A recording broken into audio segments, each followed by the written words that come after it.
de manhã, mais tristes, porém mais sábios após a experiência do dia anterior, os garotos não hesitaram quanto ao que fazer. E, por isso, quando ouviram um apito convidando todos para fazer a formação dos clubes, os 3 amigos daquela barraca já estavam lá, perto do Bruno, o campeão. Esse era o apelido que eles tinham dado ao instrutor de esportes do acampamento. Ele podia plantar bananeira, fazer 25 flexões e algumas manobras na barra transversal. Ao meio-dia, os 3, exaustos, caminhavam para a barraca. E agora, para o lago? É claro. O que mais podemos fazer? Eu tiraria uma soneca. Disse Léo, preguiçosamente. Devia estudar sobre as especialidades pois você dormiu durante as orientações.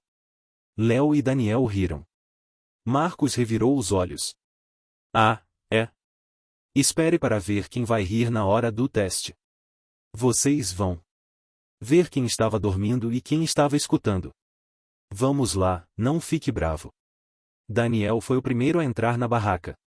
Léo foi até a corda esticada entre 2 pinheiros para secar toalhas. De repente, ele ouviu alguém gritando.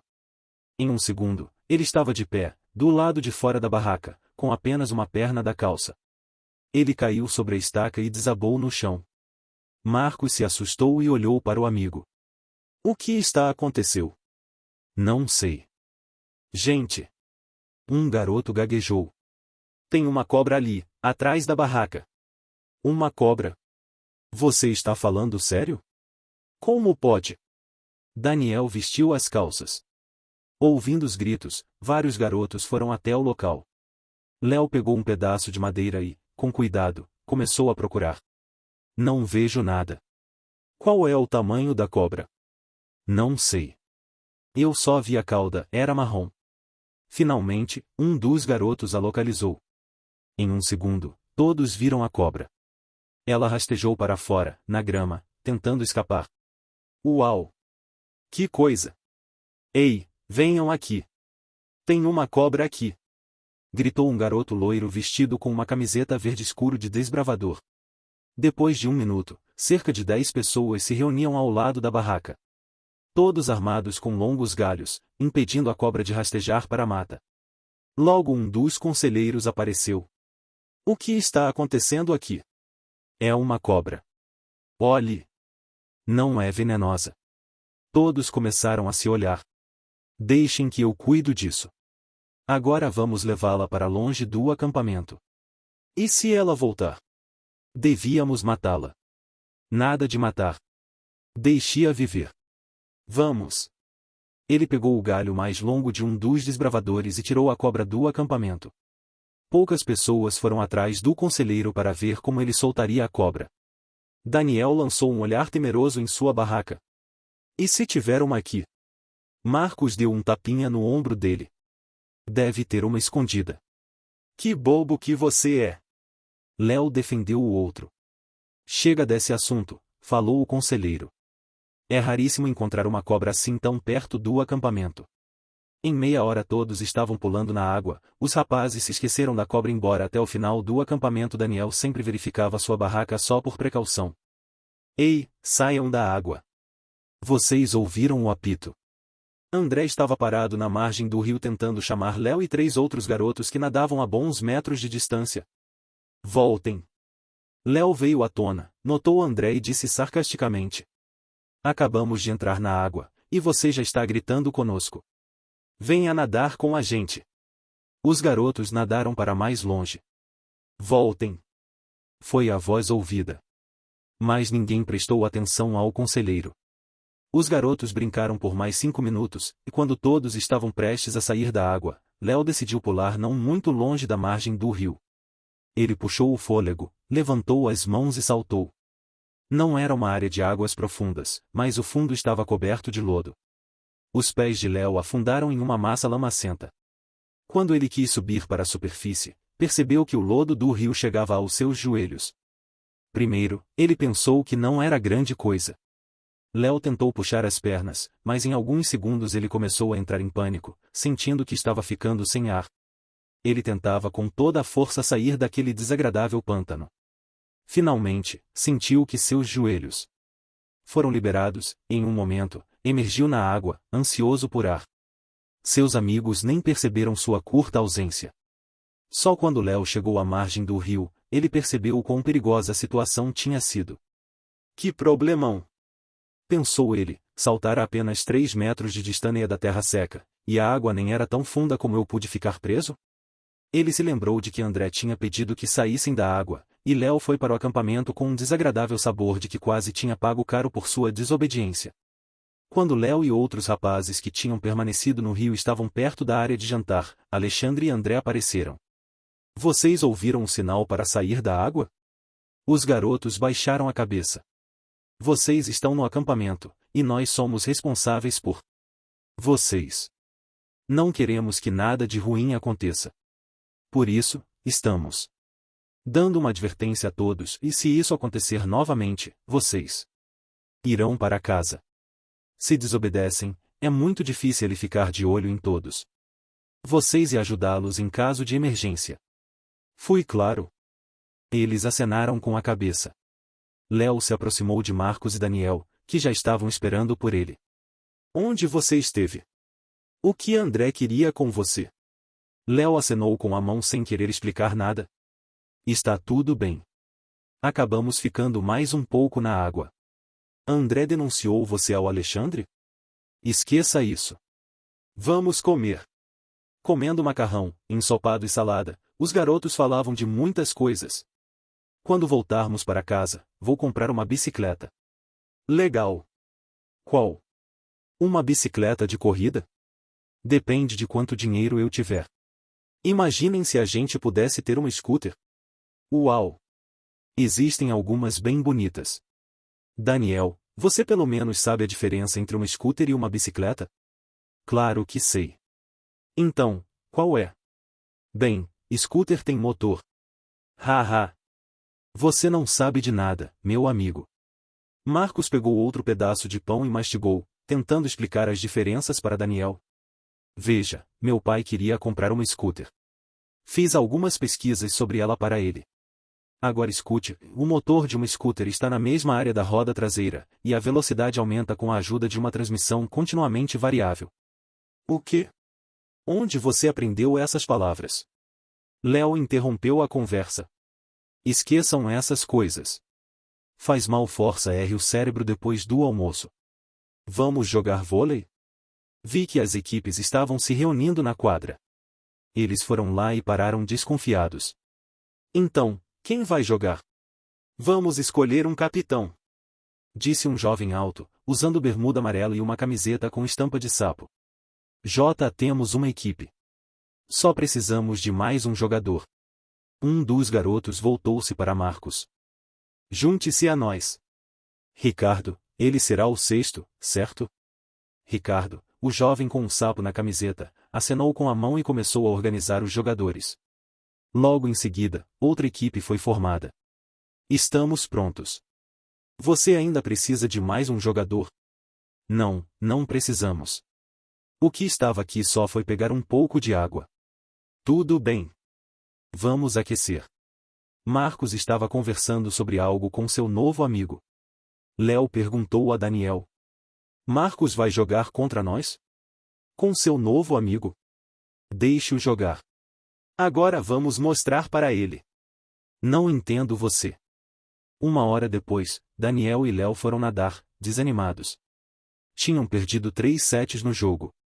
Mas, acima de tudo, estavam chateados porque Marcos estava obviamente feliz com a vitória do time dele.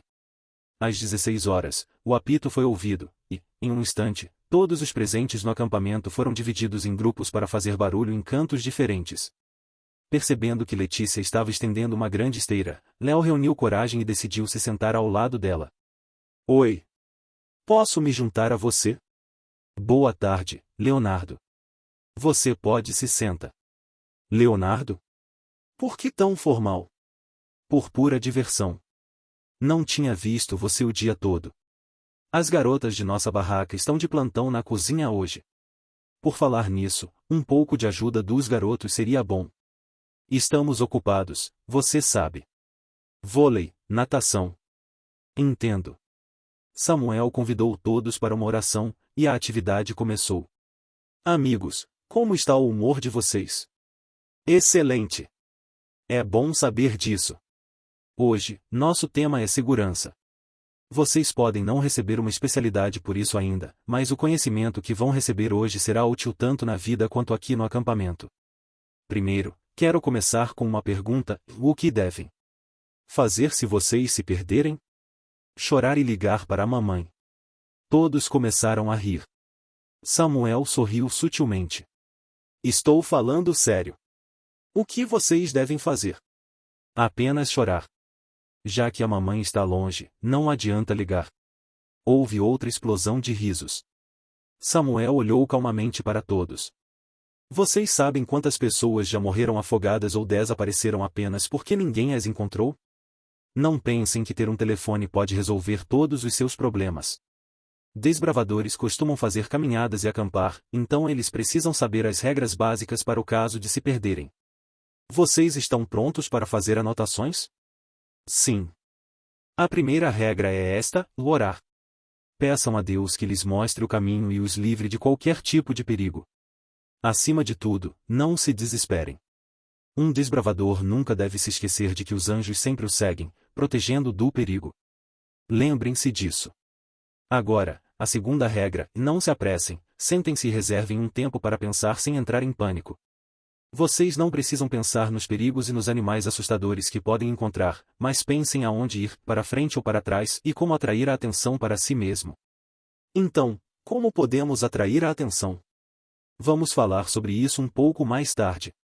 Próxima regra: marquem o lugar onde vocês estão.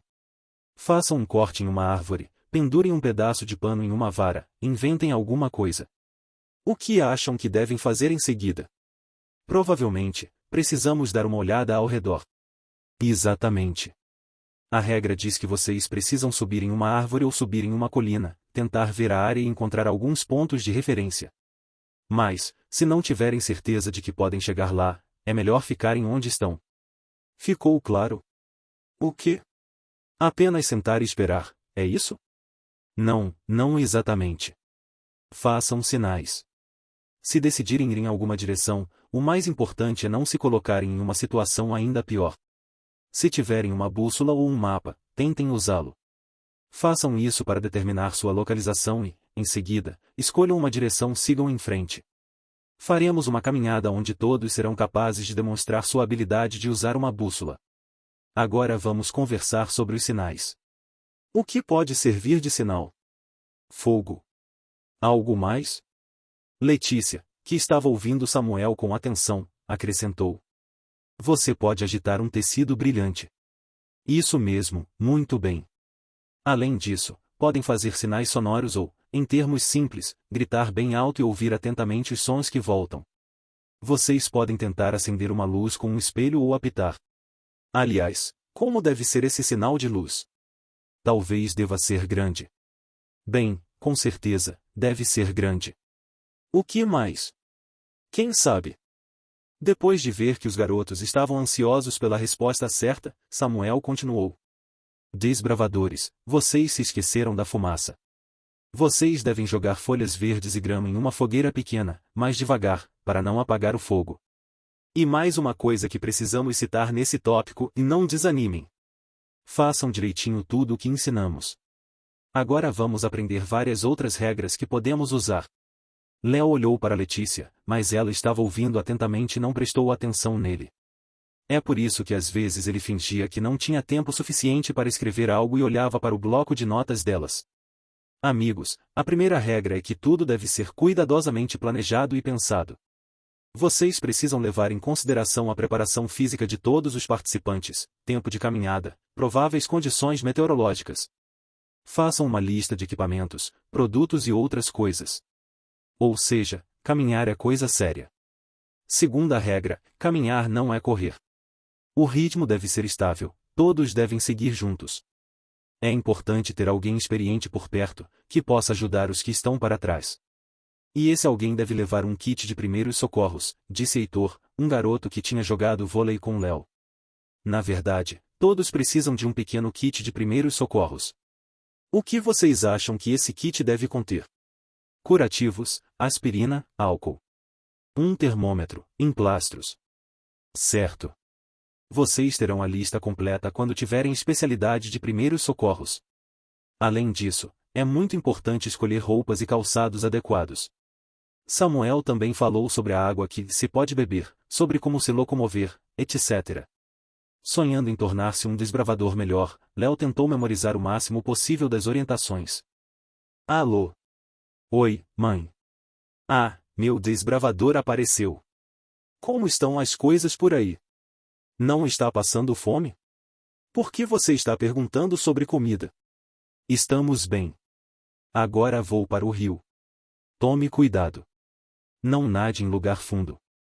Ninguém nos deixa nadar nem a 2 metros de distância. Disciplina é uma coisa boa. Como estão seus amigos? Aliás, diga a Marcos para ligar para casa. O pai dele não consegue falar com ele. Ok, vou dizer a ele, mas o sinal não é muito bom aqui. Tudo bem, filho. Seja um bom garoto. Tchau, mãe. Manda um olá para o papai. Léo colocou o celular no bolso. Apesar de não poder ir para casa, ele ficaria feliz em ver a mãe e suas deliciosas panquecas e tortas. Vou para a tenda da cozinha procurar algo para comer. Pensou. Ele viu Marcos e Daniel perto da tenda. Aonde vocês estão indo? E você? Para a tenda. Nós também. Com fome? Um pouco. Os amigos começaram a rir. 1 minuto depois, estavam comendo biscoitos e frutas. Eu queria um refrigerante. E um pedaço de bolo. Sim. Marcos olhou para seus amigos. Ouvi dizer que há uma vila a 2 quilômetros daqui. E há um mercado lá. Será que podemos ir até lá? Boa pergunta. Podemos ir à noite? Léo perguntou. À noite, temos um programa na tenda. Hoje, meu grupo é o responsável, disse Daniel. Aliás, também vou participar lá. O que exatamente você vai fazer? Não vou contar. Você vai ver à noite. Tudo bem. Suspirou Marcos. Então, por hoje está cancelado. Mas amanhã iremos com certeza. Eu preciso de um sorvete e um refrigerante. Sim, eu não acharia ruim ter um sorvete, disse Léo, sonhando acordado enquanto pegava uma fruta. Gente, vamos para o rio. Está quente demais aqui na barraca. No culto noturno, Léo foi deixado sozinho. Daniel estava ensaiando a apresentação com seu grupo, Marcos sentou-se ao lado de seu novo amigo, e eles conversavam alegremente sobre algo enquanto agitavam seus celulares. Uma alegre multidão de garotos e garotas se instalou nas proximidades. Eles estavam discutindo sobre algo barulhento e se divertindo. De repente, vários deles se voltaram para Léo. Oi. Qual é o seu nome? Léo. Junte-se a nós. Hoje seremos divididos em 2 grupos e nos ofereceremos para participar de algumas competições. Tudo bem. Os garotos estenderam as mãos para Léo. Mateus. Léo. Arthur. As meninas também se apresentaram. Nela estava ao lado dele, um pouco mais afastada, Thalita e Mariana, no banco ao lado. Léo tentou se lembrar de todos os nomes. Com um senso de satisfação, ele percebeu que seu humor estava melhorando. De qual clube você é? Perguntou, virando-se para ele no meio do caminho. Antes que ele respondesse, ela continuou. Nosso clube foi organizado há 2 anos. Legal. Enquanto conversavam, o tio Eugênio, diretor do acampamento, apareceu no palco. Boa noite, desbravadores. Antes de iniciarmos o programa, ouçam os anúncios de hoje. Quero lembrá-los de que todos devem dormir às 22h30. Por favor, sejam disciplinados. Também quero avisá-los sobre manter as barracas fechadas para evitar os insetos à noite. Por favor, sejam cuidadosos. Tio Eugênio levou mais alguns minutos para nomear os encarregados do dia seguinte. Depois, ele convidou músicos para o palco. 5 cantores se juntaram a um rapaz com um violão.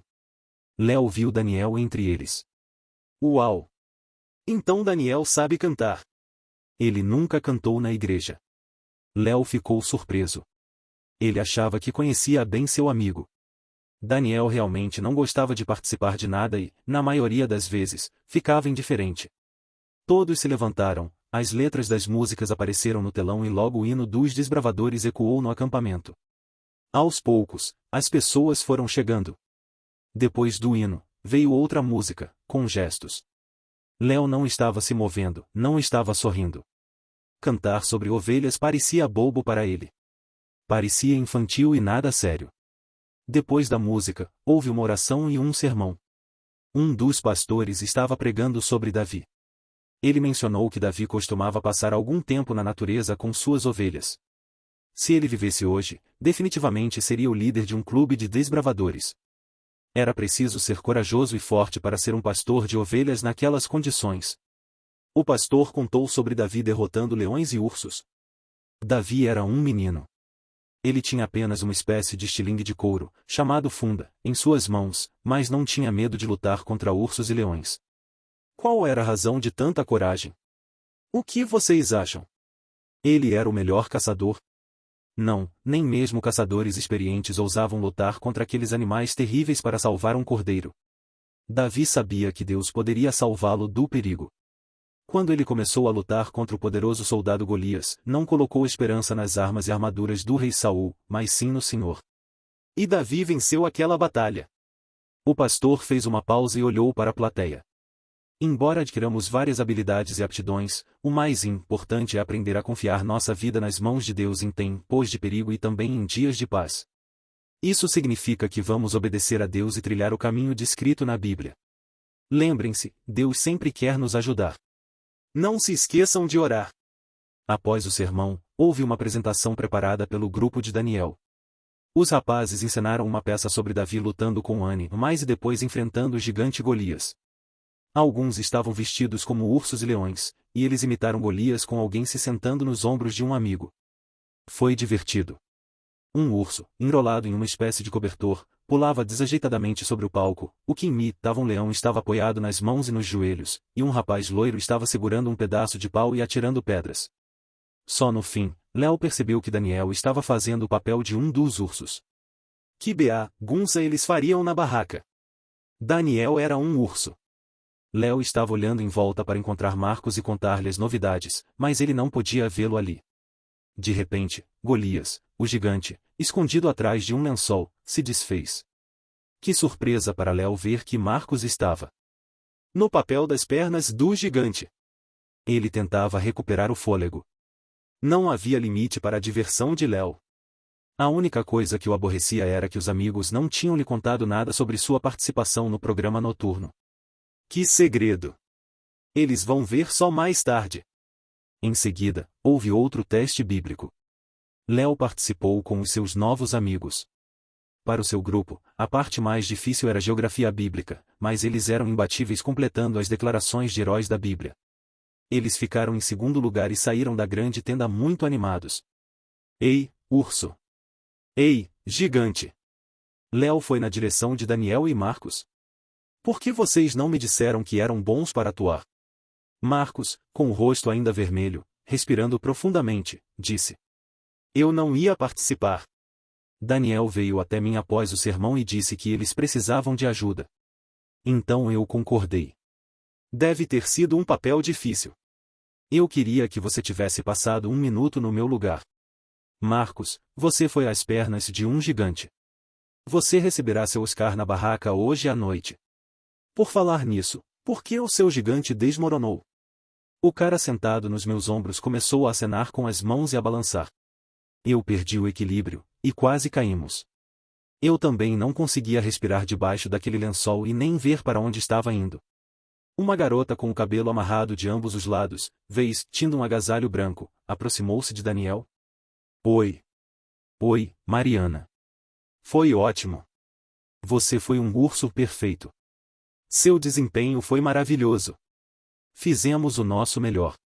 Também foi divertido ver um gigante desmoronando.